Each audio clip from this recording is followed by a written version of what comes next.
विद्यार्थी मित्र, आपण आपल्या मराठी भाषेतील व्याकरणाचा अभ्यास करतो आहोत।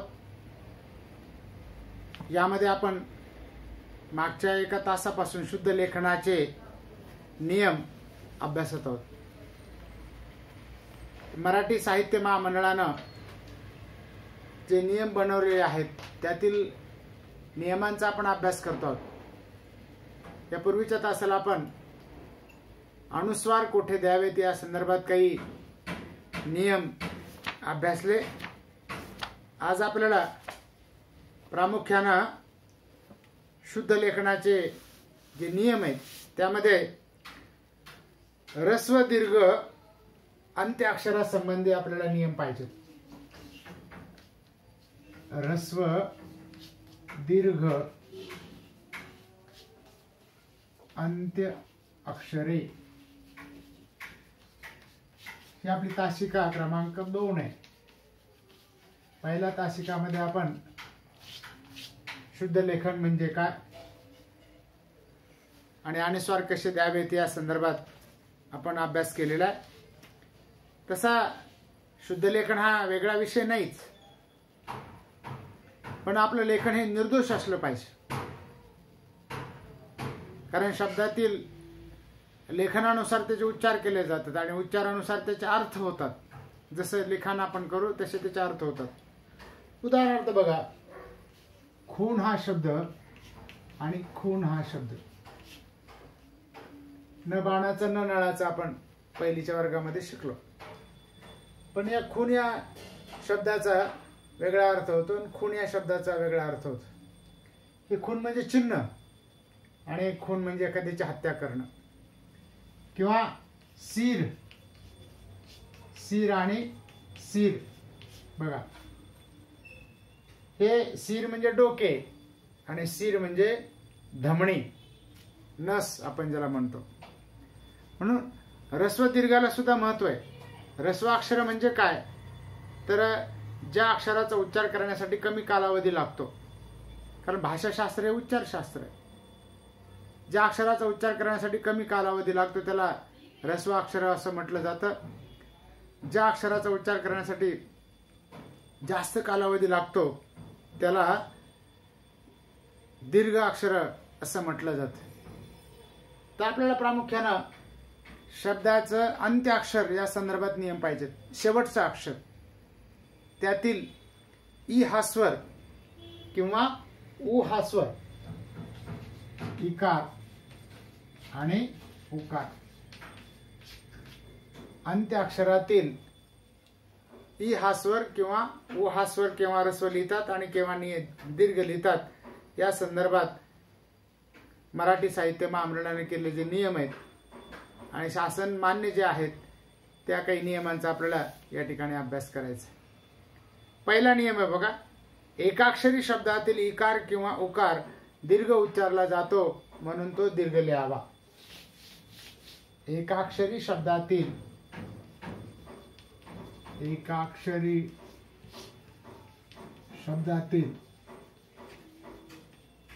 इकार व उकार दीर्घ उच्चारला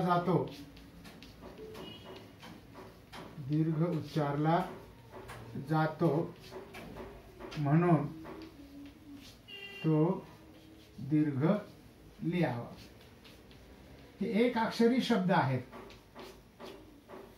या शब्दामध्ये शब्दच आहे पण या शब्दामध्ये एकच अक्षर आहे। अक्षर म्हणजे ज्याच्यामध्ये क्षर होत नाही, नष्ट होत नाही त्याला अक्षर म्हटलं जातं। ही आपली 12 खडी आहे, हिला 12 अक्षरी किंवा 12 खडी असं म्हटलं जातं। आता बोललेले किंवा उच्चारलेले शब्द किंवा वाक्य हे हवेमध्ये विरून जातात। तीच आपण लिपिबद्ध केले म्हणून याची झाली लिंपणे किंवा छापणे असा त्याचा अर्थ आहे। हे लिहून ठेवले, ते क्षर होत नाही, नष्ट होत नाहीत म्हणून त्याला अक्षर म्हटलं जातं। आणि अर्थपूर्ण अक्षर समूहाला शब्द असे म्हणतात। ही शब्दाची व्याख्या आपण शिकलो। शब्द म्हणजे काय, अर्थपूर्ण अक्षर समूह। उदाहरण समजा त्या ठिकाणी एखादा शब्द, समजा अनिल असा शब्द आहे, एखाद्या व्यक्तीचं नाव आहे, पण हे अर्थपूर्ण अक्षर आहे तिथे, रचना त्याची अ नंतर न नंतर ल, पण हे जर आपण ल नील अ केलं तर याच्यातून काही अर्थ होत नाही, अर्थबोध होत नाही. म्हणून आपण लक्षात ठेवायचं, शब्दाची व्याख्या अर्थपूर्ण अक्षर समूहाला शब्द असे म्हणतात. आणि वाक्य म्हणजे काय, तर अर्थपूर्ण शब्द समूहाला वाक्य असे म्हणतात, किंवा पूर्ण अर्थाच्या बोलण्याला वाक्य असे म्हणतात. तर शब्दामध्ये काही एक अक्षर, दोन अक्षर, तीन अक्षर, अनेक अक्षरांचा शब्द आपण बनवतो. तर इथं नियम असा आहे की एक अक्षरी शब्दातील ई हा स्वर अंत्य अक्षरामध्ये, शेवटच्या अक्षरामध्ये ई हा स्वर किंवा उ हा स्वर जर असेल तर तो मराठीमध्ये दीर्घ उच्चारला जातो, म्हणून तो दीर्घ लिहिला पाहिजे. उदाहरणार्थ मी ही,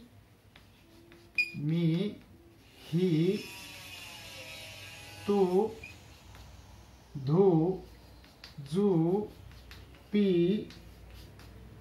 बी, रू, पू, ती हे शब्द. आणि अपवाद याला नी आहे. नी हा अपवाद आहे. नी आपण रस्वच लिहिला पाहिजे. आणि नी आपलं पुढे बघायचं, तो नियमच बघायचा आहे. तर बघा, हे एक अक्षरी शब्द आहेत. एक अक्षरी शब्द हे दीर्घ लिहिले पाहिजे. याच्यातला इकार आणि उकार दीर्घ उच्चारला जातो. मी, ई, म आधी ई म्हणजे मी असा शब्द तयार झाला. म आधी ई म्हणजे मी, किंवा ह आधी ई, ई हा स्वर त्याच्यामध्ये. व्यंजनामध्ये स्वर असतो. अ आ इ ई उ ऊ ए ऐ ओ औ अम आणि आहा, अम आहा हे स्वर आधी आहेत. तर त्या ठिकाणी हे अक्षरामध्ये स्वर आहेत. म्हणून एक अक्षरी शब्द जे आहेत त्याच्यामधले इकार आणि उकार हा दीर्घ उच्चारला जातो, म्हणून दुसरी वेलांटी. दीर्घ स्वर म्हणजे दुसरी वेलांटी किंवा दुसरा उकार. ह्रस्व उकार म्हणजे पहिली वेलांटी आणि पहिला उकार. दीर्घ स्वर म्हणजे दुसरी वेलांटी आणि दुसरा उकार. अशा पद्धतीने आपण लिहितो.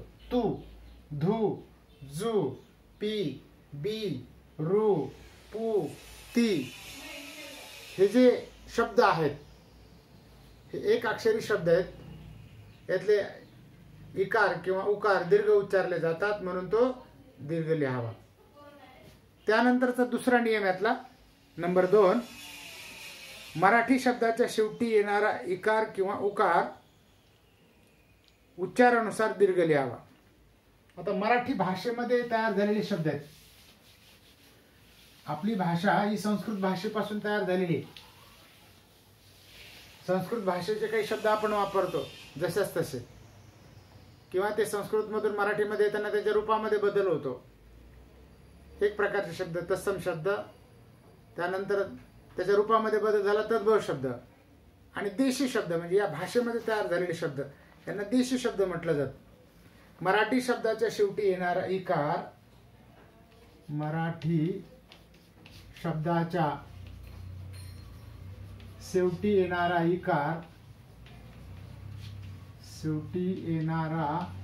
इकार, व उकार दीर्घ उच्चारला जातो, म्हणून तो दीर्घ लिहावा. दीर्घ हा शब्द सुद्धा दीर्घच लिहिला पाहिजे. बरेच जण दीर्घ हा शब्द ह्रस्व लिहितात. दुसरी वेलांटी लिहिली पाहिजे. उदाहरणार्थ बघा, हे शब्द मराठी भाषेमध्ये तयार झालेले आहेत. आई, वाटी, टोपी, चेंडू, बाळू, खेळू, पिशवी, पिशवी, चुलती, चुलती, वही, काठी, पेटी, दांडू, दांडू, वाळू, बोरू, बोरू, गिरणी, गिरणी, सुपारी. बघा, या शब्दातील शेवटचं अक्षर हे मराठी भाषेमध्ये तयार झालेले शब्द आहेत. रूढी परंपरेनं उच्चारानुसार हे शब्द दीर्घ उच्चारले जातात. या अक्षरातील अंत्य अक्षरातील ई हा स्वर किंवा उ हा स्वर दीर्घ उच्चारला जातो म्हणून दीर्घ लिहिला पाहिजे. आई, बघा, ई इडलिंबूची आणि ई जारीची आपण लहानपणी शिकलो पहिलीच्या वर्गामध्ये, पण आपल्याला त्यातला फरक कळाला नाही. ई इडलिंबूचं काय आणि ई इजारीचं काय. इडलिंबू, बघा, ई इडलिंबूचं आणि ई इजारीच, इजार. ज्याला आपण पायजामा म्हणतो, किंवा उखळीचा आणि ऊसाचा यातला फरक कळाला नाही. ह्रस्व अक्षर हे दीर्घ अक्षर. किंवा दुसरं बघा, रु आणि रू, बघा, हे असं जर केला उकार तर हा ह्रस्व, आणि हा असा केला तर हा दीर्घ उकार. किंवा ख लिहिताना सुद्धा आपण असं पूर्ण लिहित नाही, याला असं जोडत नाही व्यवस्थित. बरेच जण ख लिहिताना असं चुकीचं लिहितात, हे चुकीचं आहे. चुकीचं लिखाण करू नये. म्हणून मराठी भाषेबद्दल तर अतिशय वाईट अवस्था आहे. चुकीचं लिखाण करतात, म्हणून हा आपला प्रयत्न. आई, वाटी, ई, टी, टी मध्ये ई हा स्वर आहे. टोपी, ई, चेंडू, उ हा स्वर आहे. बाळू, उ हा स्वर आहे. खेळू, उ हा स्वर आहे. पिशवी, ई हा स्वर आहे शेवटच्या अक्षरामध्ये. चुलती, ती हा स्वर आहे. वही, काठी, पेटी, दांडू, वाळू, बोरू हा दीर्घ लिहिला पाहिजे. खाली उकार लिहिला तर ह्रस्व, आणि सरळ असं लिहिला तर दीर्घ. गिरणी, सुपारी. अशा प्रकारे मराठी शब्दाच्या शेवटी येणारा इकार आणि उकार हा उच्चारानुसार दीर्घ लिहिला जातो, म्हणून तो आपण दीर्घ लिहिला पाहिजे. आता बघा, संस्कृत भाषेपासून मराठीमध्ये काही शब्द आलेले आहेत. मूळ संस्कृतमध्ये ते ह्रस्वांत लिहिले जातात, पण मराठीमध्ये येताना ते दीर्घ उच्चारले जातात, म्हणून आपण ते दीर्घ लिहिले पाहिजेत. बघा, कवी, हरी, कवी, हरी, वायू, वायू, प्रीती, प्रीती यासारखे तत्सम ह्रस्व इकारांत व उकारांत शब्द, तत्सम, तत्सम इकारांत व उकारांत शब्द मराठीच्या उच्चारानुसार, उकारांत शब्द मराठीच्या उच्चारानुसार दीर्घांत लिहिला पाहिजे. मराठीच्या उच्चारानुसार दीर्घांत लिहावेत. म्हणजे संस्कृतमध्ये ते ह्रस्वांत लिहितात, कवी संस्कृतमध्ये असं लिहितात, किंवा हरी संस्कृतमध्ये असं लिहितात. तर मराठीमध्ये लिहिताना असं लिहिलं पाहिजे, कवी, हरी, वायू, प्रीती असे आपण दीर्घांत उच्चारले जातात, म्हणून ते दीर्घ लिहिले पाहिजेत. बघा, त्यानंतरचा नियम आहे बघा, व्यक्तिनामे, ग्रंथनामे, शीर्षके, सुटे शब्द जरी ते संस्कृतातून मराठी भाषेमध्ये जसे तसे आलेले असले तरीही, मुळात ह्रस्वांत असले तरी ते मराठीमध्ये दीर्घांत लिहावेत. व्यक्तिनामे, ग्रंथनामे, शीर्षके, आणि सुटे शब्द. व्यक्तीचं नाव, माणसाचं नाव, व्यक्ती नामे किंवा ग्रंथ नामे, एखाद्या ग्रंथाचं नाव, ग्रंथ नामे, शीर्षके, शीर्षके आणि सुटे शब्द. सुटे शब्द, सुट्टे असं लिहू नका. सुटे शब्द मूळ संस्कृतामधून मराठीमध्ये जरी जसे तसे आलेले असले आणि ते मुळामध्ये रस्वांत असले, हे मुळात रस्वांत आहेत समजा काही अक्षर शब्द, तरी ते मराठीमध्ये दीर्घांत लिहिले पाहिजे. त्याचं अंत्य अक्षर हे दीर्घ लिहिलं पाहिजे. उदाहरणार्थ हरी, हरी, अन्योक्ती, अन्योक्ती, अतिथी, अतिथी, विभक्ती, विभक्ती, संधी, संधी, कुलगुरु. कुलगुरु या शब्दातील शेवटचं अक्षर जे आहे रू, हे आपण दीर्घ केलं पाहिजे. उकार हा पुढे असं लिहिला पाहिजे. आणि रू जर आपण असं खाली लिहिलं तर हे ऱ्हस्व, आणि असं सरळ लिहिलं ते दीर्घ. पण एवढ्या बाबतीत आपण फारसे काही सतर्क राहत नाही. तर अशा प्रकारे व्यक्तीनामे, ग्रंथनामे, शीर्षके किंवा सुटे शब्द मूळ हे तत्सम जरी असले, संस्कृत भाषेमधून मराठी भाषेमध्ये असले, आणि यांचं अंत्याक्षर हे ह्रस्व इकार किंवा उकार जरी असलं तरी मराठीमध्ये याचा उच्चार दीर्घांत होतो, म्हणून आपण तो दीर्घ लिहिला पाहिजे. परंतु या नियमाला अपवाद आहे. मात्र सामासिक व साधी शब्दातील पहिले पद जर ह्रस्व इकारांत किंवा उकारांत तत्सम शब्द असेल तर तो ह्रस्वांत लिहावा. मात्र सामासिक व साधी शब्दातील, सामासिक, सामाजिक नाही, सामासिक, सामासिक व साधित शब्दातील, साधित शब्दातील पहिले पद, पहिले पद ह्रस्व, पहिले पद ह्रस्व इकारांत किंवा उकारांत, ह्रस्व, ह्रस्व इकारांत, कारांत व उकारांत तत्सम शब्द असेल तर, तत्सम शब्द असेल तर तो ह्रस्व लिहावा. तो ह्रस्वांतच लिहावा, ह्रस्वांतच लिहावा. बघा, सामासिक शब्दातील किंवा साधित शब्दातील. सामासिक शब्द म्हणजे काय, तर आपल्या सामासिक शब्द म्हणजे समासामध्ये आपण त्याचा अभ्यास केला.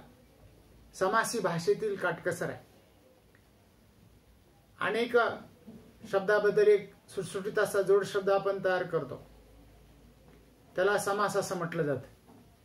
उदाहरणार्थ पोळीसाठी पाठ, एवढं लांब लचक न उच्चारता पोळपाट असा शब्द आपण वापरतो. चंद्राचा उदय झाला असं एवढं लांब लचक न म्हणता चंद्रोदय झाला. किंवा लंबोदर, लांब किंवा मोठे उदर आहे असा जो लंबोदर. पीतांबर, पीत ज्याने वस्त्र धारण, अंबर म्हणजे वस्त्र धारण केले आहे असा तो गजानन गणेश. तर दोन किंवा अधिक शब्दांचं एकत्रीकरण करून जो एक सुटसुटीत जोड शब्द तयार झालेला असतो त्याला सामासिक शब्द असं म्हटलं जातं. त्याच्यामध्ये पहिलं पद प्रधान असतं किंवा दुसरं पद प्रधान असतं किंवा दोन्ही पद प्रधान असतात किंवा दोन्ही पदाबद्दल उल्लेख करायचा नसतो, तिसऱ्या पदाबद्दल उल्लेख करायचा असतो. पहिलं पद प्रधान असेल तर अव्ययभाव समास होतो. उदाहरणार्थ आमरण, आजन्म असे शब्द. दुसरं पद प्रधान असेल तर तत्पुरुष समास होतो. लंबोदर, लंब आहे उदर, उदर हा याच्याबद्दल आपल्याला बोलायचं आहे. लंबोदर. पितांबर, पिताशे अंबर आहे, अंबर बद्दल बोलायचं आहे. कधी कधी दोन्ही पदाबद्दल आपल्याला बोलायचं असतं. राम लक्ष्मण, राम सीता, सीताराम, पती पत्नी, नवरा बायको, भाऊ बहीण हे शब्द द्वंद्व समास. दोन्ही पद प्रधान असतील तर. आणि दोन्ही पद प्रधान नसून तिसऱ्याच पदाबद्दल आपल्याला बोलायचं असेल तर त्याला बहुव्रीही समास असं म्हटलं जातं. नीलकंठ हा शब्द निळा आहे कंठ असा ज्याचा तो महादेव, किंवा महादेव, महादेव असा शब्द, महान असा देव आहे जो भगवान शंकर, महादेव. अशा प्रकारे त्या ठिकाणी हा बहुव्रीही समास होतो. तर याच्यामध्ये सामासिक शब्दामध्ये 2 किंवा अधिक शब्दांचं एकत्रीकरण केलेलं असतं. आणि काही साधी शब्द असतात, म्हणजे मूळ शब्द त्या ठिकाणी त्यांना जास्तीचे अक्षर लागलेले नाही, त्याला साधी शब्द म्हटलं जातं. तर सामासिक शब्द किंवा साधी शब्द हे मूळ जर तत्सम शब्द असतील, म्हणजे संस्कृत भाषेमध्ये मराठी भाषेमध्ये आलेले असतील. सामासिक शब्दामध्ये 2 पद शब्द असतात किंवा पद असतात. तर पहिलं पद हे जर रस्व असेल, त्याच्यातलं अंत्य अक्षर हे रस्व इकारांत किंवा उकारांत असेल तर ते आपण रस्वांतच लिहिलं पाहिजे. उदाहरणार्थ आपण बघू म्हणजे आपल्या लक्षात येईल. कविराज, कविराज. लघुकथा, लघुकथा. वायुपुत्र, वायुपुत्र. मृत्युलेख, मृत्युलेख. गुरुदक्षिणा, गुरुदक्षिणा. भक्तिपर, भक्तिपर. हरिकृपा, हरिकृपा. शत्रुपक्ष, रविवार. गतिमान. म्हणजे या सामासिक शब्दामध्ये किंवा काही साधी शब्द त्याच्यामध्ये 2 पद आहेत आणि याचं एकत्रीकरण करून एक जोड शब्द तयार झाला. उदाहरणार्थ बघा, कवी आणि राज असे 2 पद आहेत. पहिलं जे पद आहे किंवा पहिला जो शब्द आहे याच्यातला अंत्यस्वर हा संस्कृतमध्ये रस्व उच्चारला जातो म्हणून रस्व लिहिला पाहिजे. कवी हा शब्द किंवा लघु हा शब्द, वायू हा शब्द, यु हा शब्द. मृत्युलेख, गतिमान, गुरुदक्षिणा, भक्तिविलास, हरिकृपा, शत्रुपक्ष, रविवार. तर अशा प्रकारे सामासिक आणि साधी शब्दातील पहिलं पद हे रस्व इकारांत किंवा उकारांत असेल तर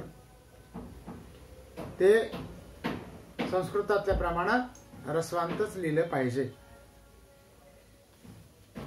त्याला दुसरा नियम बघा. मात्र म्हणजे यालाच अपवाद आहे बघा. सामासिक आणि साधी शब्दातील पहिले पद दीर्घ इकारांत किंवा उकारांत असेल तर ते दीर्घांत लिहिले पाहिजे. सामासिक आणि साधित शब्दातील पहिले पद दीर्घ असेल तर दीर्घ, इकारांत व उकारांत तत्सम शब्द असेल तर तो दीर्घांत लिहावा. दीर्घांतच लिहिला पाहिजे. सामासिक शब्दातील पहिलं पद किंवा साधी शब्दातील पहिलं पद दीर्घ लिहिलं जातं तत्सम शब्द असेल तर. उदाहरणार्थ बघू आपण, म्हणजे लक्षात येईल आपल्या. उदाहरणार्थ लक्ष्मीपुत्र, लक्ष्मीपुत्र. लक्ष्मी आणि पुत्र किंवा लक्ष्मीचा पुत्र इथं तत्सम शब्द आहे, दीर्घ उच्चारला जातो. संस्कृतमध्ये दीर्घ लिहिला जातो म्हणून आपण दीर्घ लिहिला पाहिजे. पहिल्या पदातील अंत्यस्वर महिपाल, महिपाल.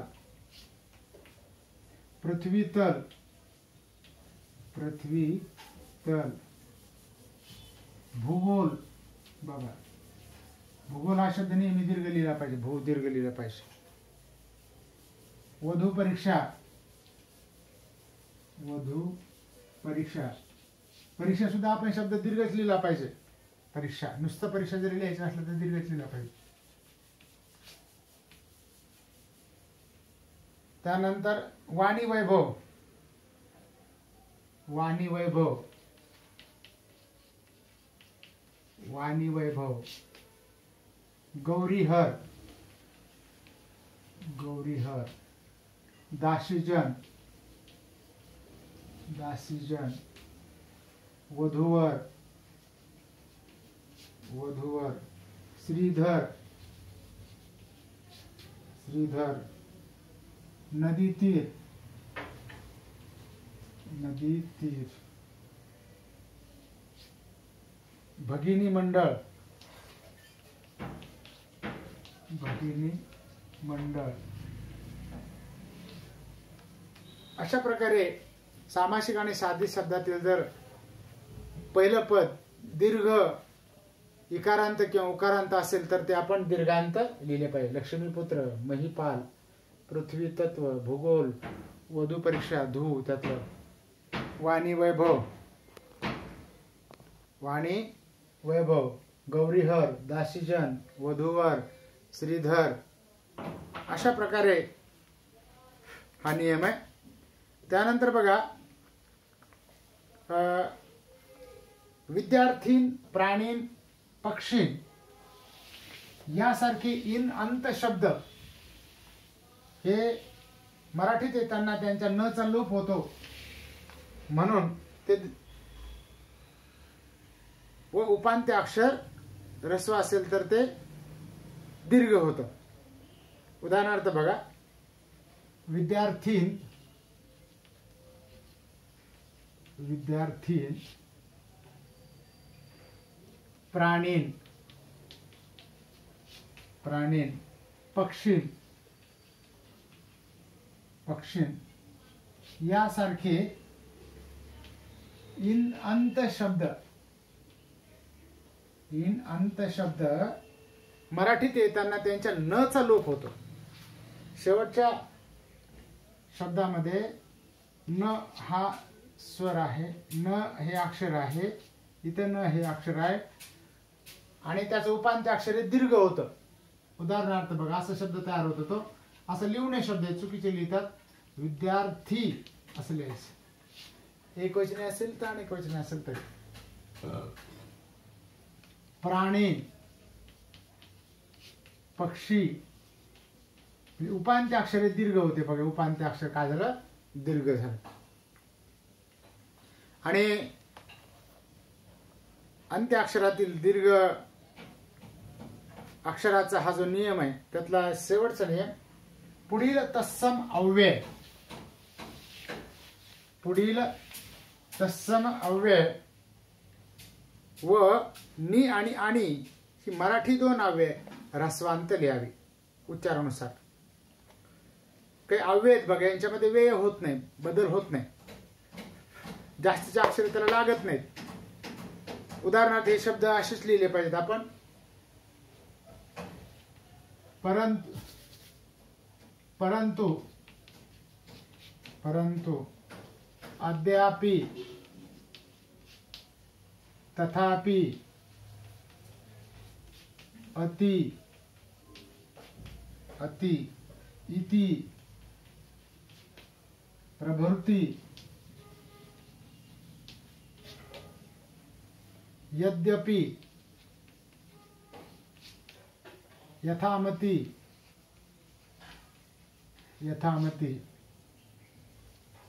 नि आणि हे दोन मराठी भाषेत तयार झालेले अव्यय आहेत. बाकी हे संस्कृत अव्यय आहेत. यांना जास्तीचे अक्षर लागत नाहीत, याला काही विकार जडत नाहीत, म्हणून याला अव्यय म्हटलं जातं, अविकारी शब्द.